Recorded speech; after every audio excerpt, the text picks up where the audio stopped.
Never allowed myself to be discouraged. And I've never allowed myself to say, hey, it's time to get out and quit. Go nice and easy now.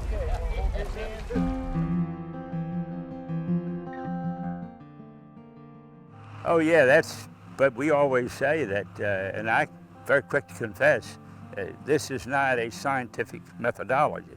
Believe me, it is not. But a lot of people don't understand nitrogen and phosphorus and the eutrophication and the algae, and they don't understand that when you try to explain that to them. But when you wade out in that river and they look down and can't see their feet, the river's dirty, just that simple. And that's the message we're trying to send.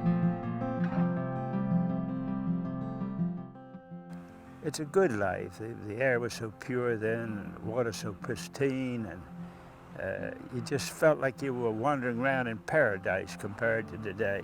I never really wanted to be a politician. My dad said to me one time, he said, you know, people like you, you're personable, and you ought to really think about getting into public life. I had a number of the leaders tell me that ought to coach you to do that. And I said, Dad, there's two things I don't really want to do. I don't ever want to be a politician, and I don't ever want to sell whiskey for a living. I just think it's a drag. And the latter I did stick to. I never sold any liquor. I broke my promise, and I did for good reason. We had several things going on here at that time. But one thing we noticed, the river, that was important. We noticed the river, the water was getting cloudy. We knew something was wrong with the river, but we didn't know what it was. And Tom Wisner was a dear friend. He died a couple years ago. We called him the Bard of the Chesapeake. But he said to me one time, I've heard you say it over and over again, how you could wade out in the river and look down and see your feet, see your toes clearly, because most of the time I was barefooted. And he said, you know one thing? You ought to do that.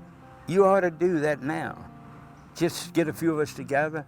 Let's make it an annual ritual. Wade out in that river. People will get the message, Bernie. I'm telling you, they'll get the message. And that's how we got started. Lo and behold, here comes the newspapers. Click, click, click, all these nice pictures and everything, good write-ups.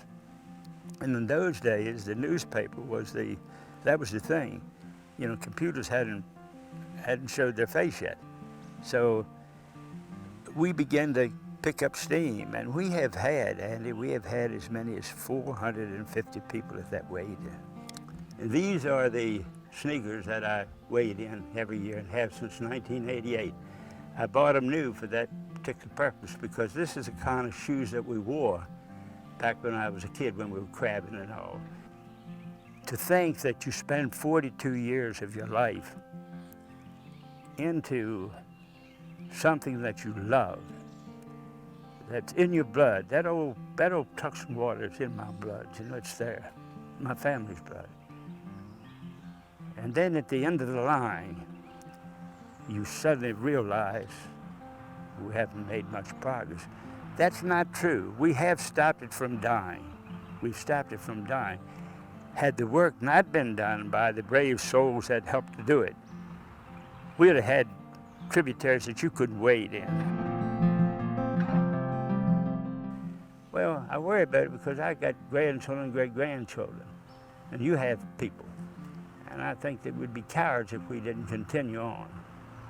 And have all these people say, and I've had some naysayers tell me to my face, it isn't worth cleaning the bay up. How do you know? You don't know anything about the bay.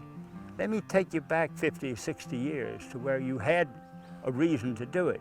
And I've never allowed myself to be discouraged. And I've never allowed myself to say, hey, it's time to get out and quit.